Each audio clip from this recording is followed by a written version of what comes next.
Ready, set, go.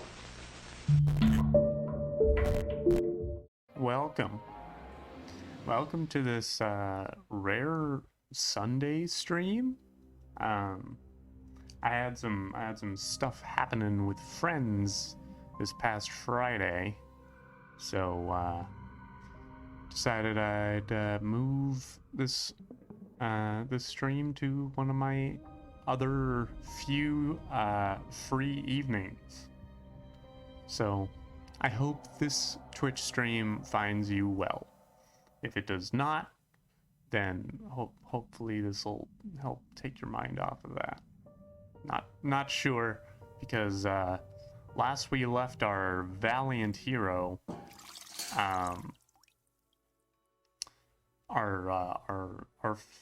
our fearless leader here was having some tough time at school, but he did make a friend. Made two potential friends. One of them we're not sure, because they were this weird girl with a fox mask on that may or may not just be messing with him. I'm gonna hang on. Can I see the history? No. Backlog. Yes. Gets roll. Yeah, I imagine my sister happy like those girls who get prizes from Supanev in the finest hour. Oh yeah, this was right. Yeah, the red. So we had a choice between making friends with this one nice girl at school and the fox girl that seems to be able to help us with finding this missing kid that we think might, solve all of our problems in life. But I am gonna go the route of the nice friend from school. An abandoned zinc bucket with a rag on the bottom of it, filled to the brim with murky tap water. It reeked of salty chemicals, and the stench was so intense that I felt sick. I staggered away from it, praying that I don't meet the same fate as the person on cleaning duty. Yes, true. So we investigated the bucket. We have investigated the bucket entirely. Turn me around and I'll tell you who's stupid. I bet something offensive is written on the other side. I wonder how long would Semyon keep turning it around if it fell into his hands. Yeah, Semyon was the annoying, the bully that this narrator decides to keep just focusing on the fact that he is a rather portly child. This bag here. Somebody left their school shoes on the windowsill. Judging from their size, they belong to a boy my age, or maybe just a girl with, larger feet. Right, we were gonna choose Polina, because Polina was nice, and right now in these trying times, we need to choose the people who are good to us. Snow danced in the air outside the window, following the rhythm of the music that was flowing from around the corner. I jumped off the windowsill and started walking along the hallway, curiosity eating away at me. The half hour I'd spent here waiting crawled at snail's pace. I wanted to see Paulina again. Yeah, that's fair. She seemed pretty cool. The music became louder. It streamed out of the half-open door at the far end of the corridor. My music taste was limited to Letov, Shevchuk, the timeless classics, and pop songs I saw on TV. Who is this Letov, and why is he the only one... Whoops. Why is he the only one that I get to know about in the glossary? Igor Letov, a singer and frontman of the band Grazdanskaya Obrona, which apparently means civil defense. That's a cool band name. That played a mix of garage punk and psychedelic rock. That sounds actually a lot like what my band plays. Letov is posthumously considered the godfather and the patriarch of Russian punk rock and of the most influential members of the punk movement in Russia, died peacefully in his sleep. Okay. Fair enough. There's nothing wrong with dying peacefully in your sleep. Along with music videos that would sometimes be put on tapes as teasers for a movie.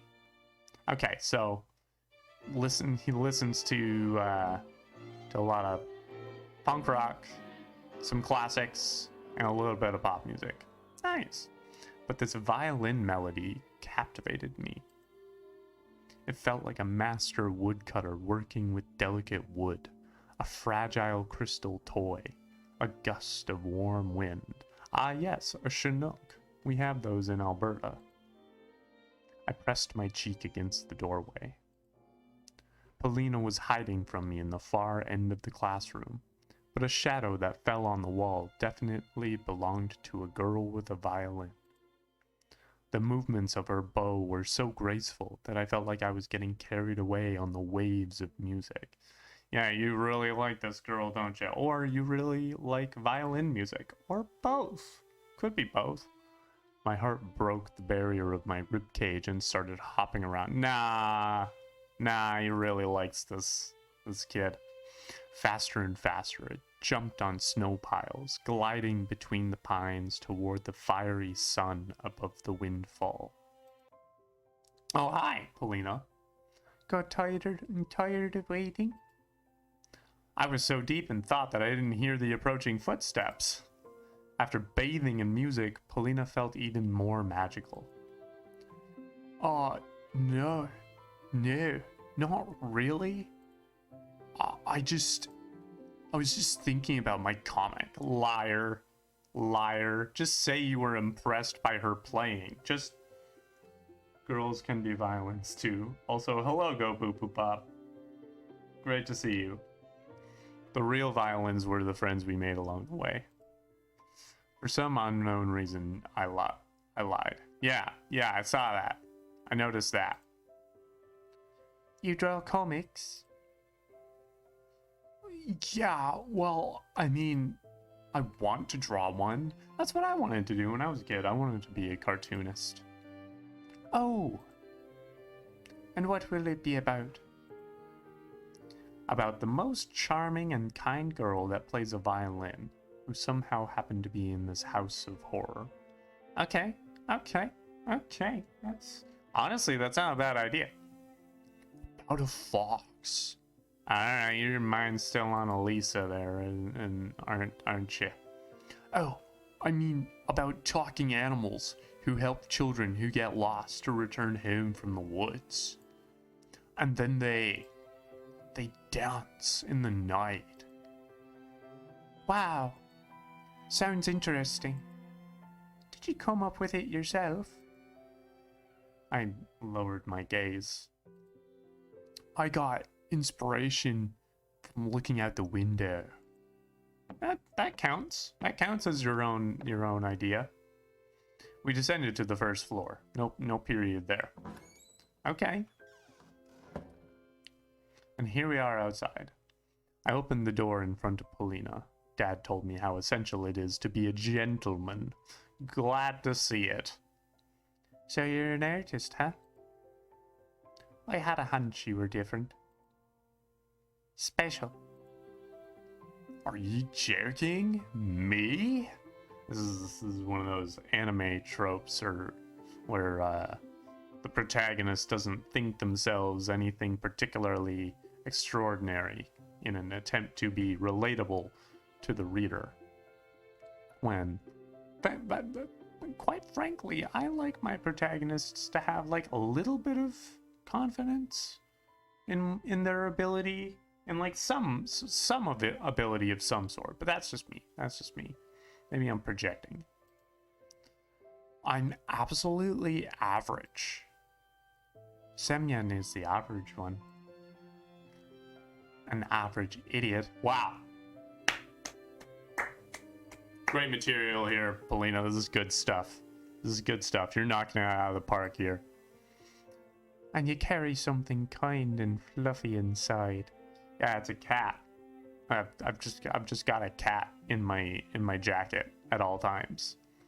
It's fully grown. It's fully grown. It's very uncomfortable because it's very angry. I've just got a cat constantly scratching and biting at my skin 24/7. Not sure how you haven't noticed. Something barked near my leg when we were crossing the schoolyard, interrupting Polina. Oh, here's something kind and fluffy. Hey! Don't worry, it's just Shulka. Oh, hey, it's Elisa's dog. I stood on one knee and rubbed the barking dog behind the ear. Such a good dog. It was frantically wagging its tail like it was some sort of propeller. Heck yes. So good. I looked around the yard trying to find Elisa, but the fox girl was nowhere to be found, neither in the yard nor on the road. Leave it be. It's a stray, you know. Ah, so it doesn't necessarily belong to Paulina. Or Elisa, I mean. Paulina, do you not like dogs? What if it has pests? Like, okay. No, this one has an owner. I think. Paulina looked at the playful dog with disgust, covering her mouth with a handkerchief. Alright, Paulina, I don't much appreciate this stray dog slander. Doesn't matter if it's a stray or if it's friggin' the dog of the Queen of England. It's a good dog. It's a good solid dog. Do you have any food on you? I think I have something left. We'll feed it and go, alright? Okay, alright. She took out a sandwich out of her bag and threw it to Julka. The little dog rushed to her banquet. Nice. Good word. Swept away the bread with her nose and started eating the bologna. Yes. What a picky eater. Come on, eat everything. Come on, eat everything. Polina tugged my sleeve, egging me on. Hey, what's wrong?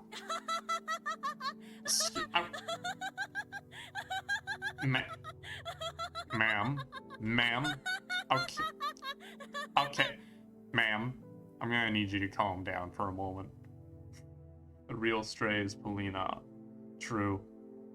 In reality, we are all strays.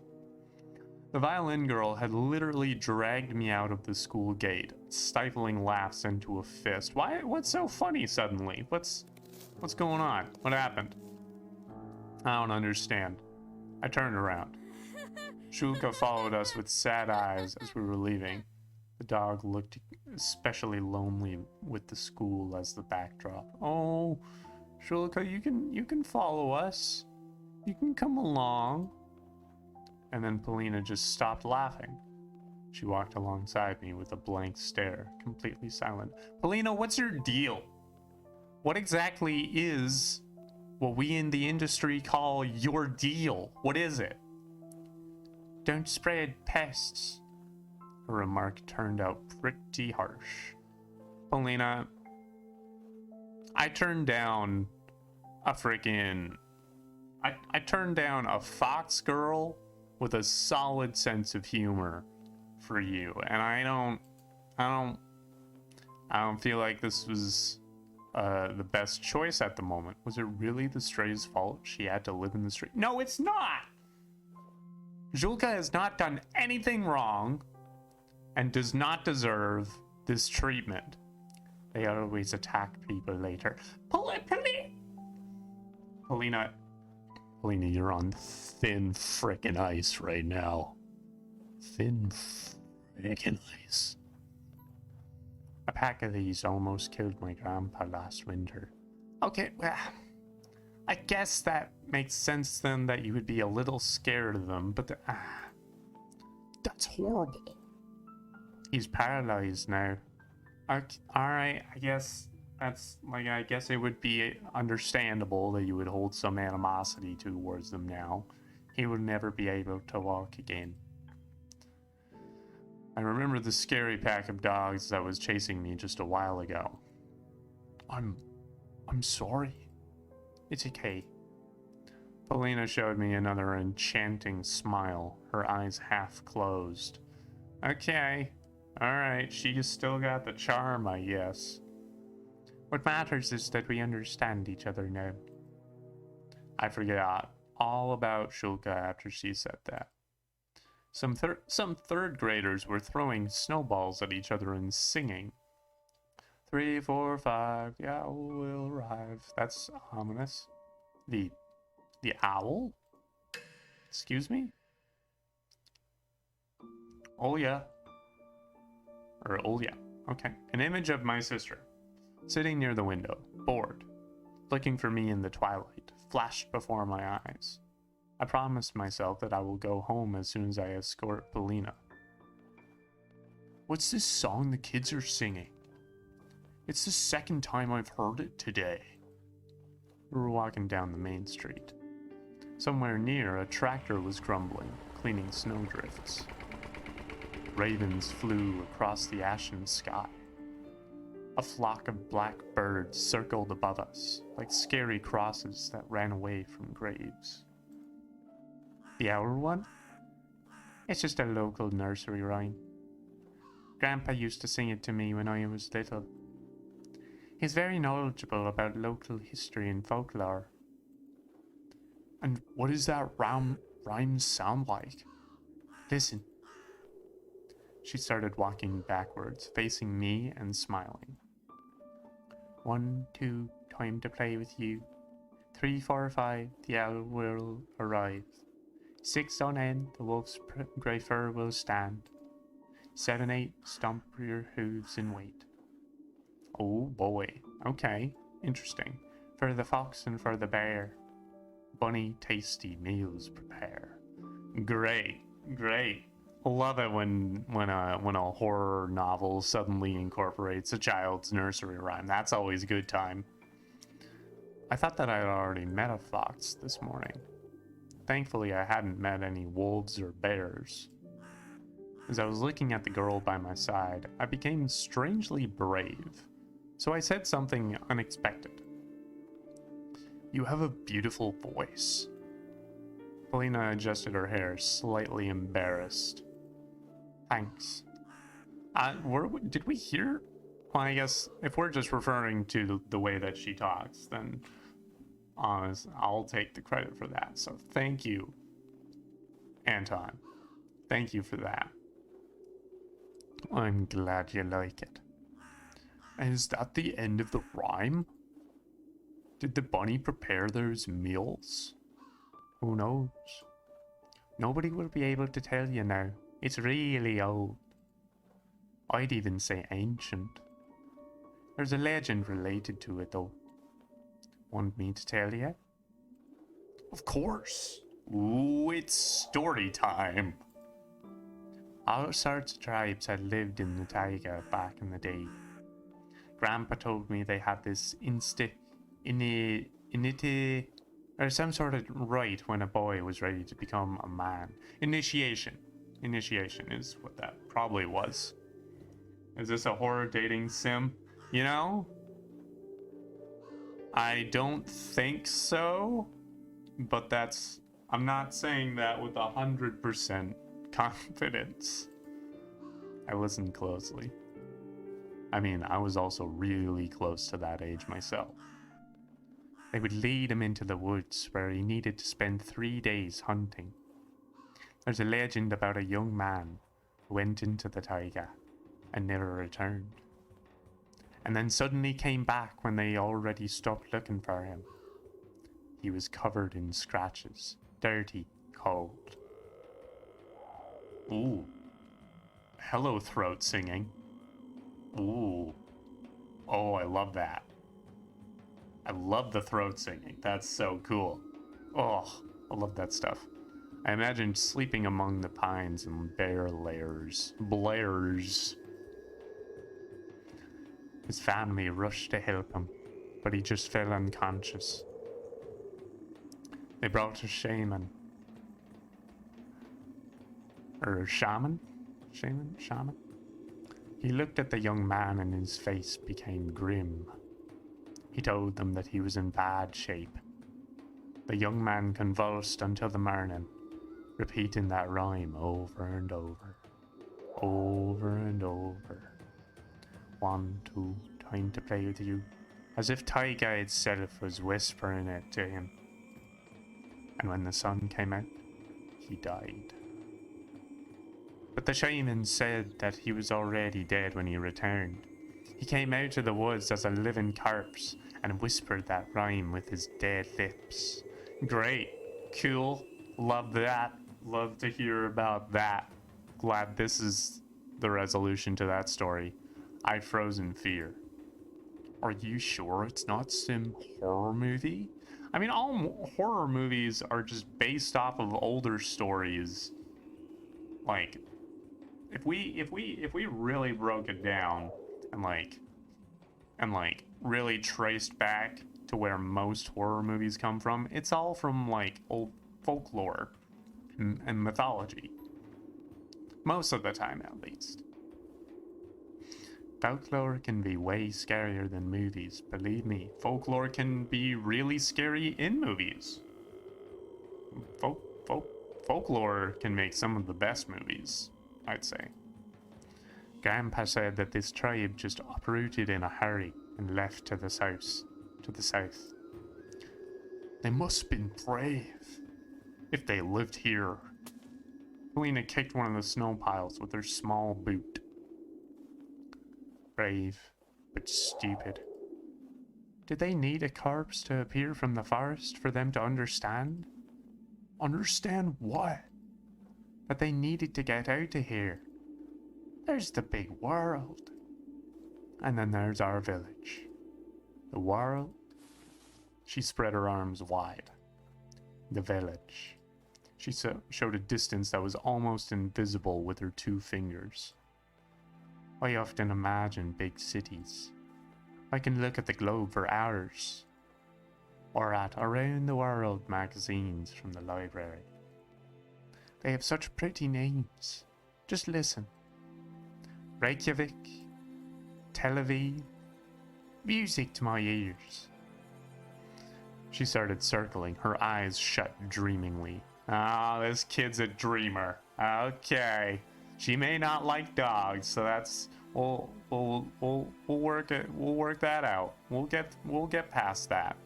But this kid's got big things in her brain. The forest towered before us, touching the low clouds. Oh, here we are near home. The road fell into the semi-dark between the trees. I could have conquered the stage, performing in front of thousands. And I have stage fright. Oh, you'll get famous another way, by drawing. We both have a future, but what about, say, Semyon? There's still time for Semyon to get his crap together, you know? I'm a big believer in redemption. You know, it's like the bully in Zootopia. That guy came around. He may just get fatter. All right, we don't need to. And he'll be selling Piroshky. You know, that's not bad. That's not bad. Yeah, made from dogs. Oh, all right. Trying to put a damper on it. I see. We burst out laughing, exercising worry from our minds with light-hearted fun. If somebody will even trust him with selling them. Oh, you're right. He can probably eat a hell lot of them in one go. Like I thought, the forest is less scarier when you're not alone.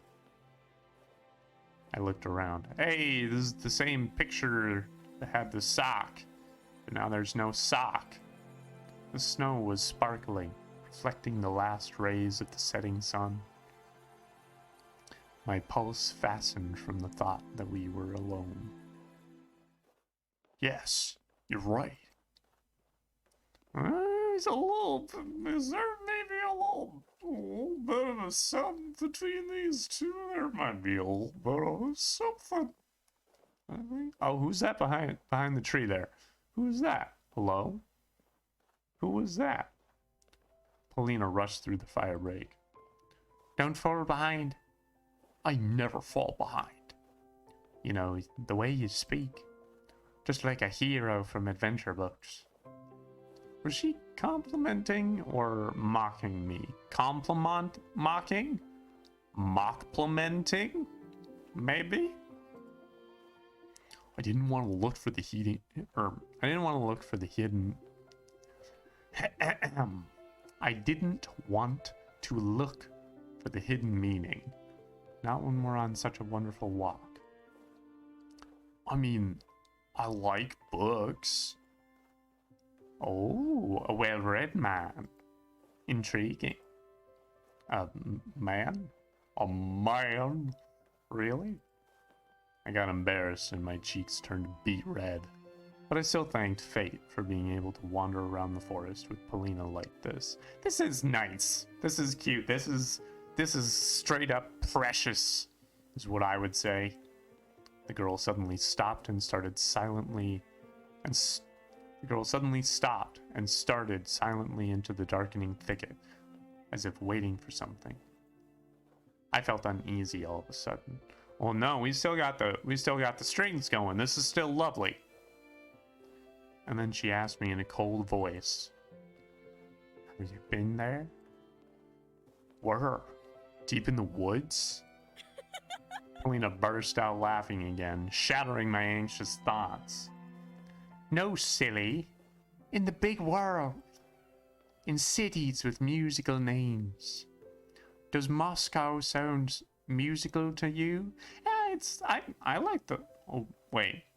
I didn't realize that was Anton. Does Moscow sound musical to you? To me, it sounds like the croaking of a frog. That doesn't mean it's not musical.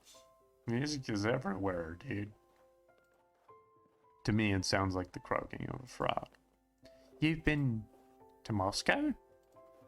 Yeah. When I was little.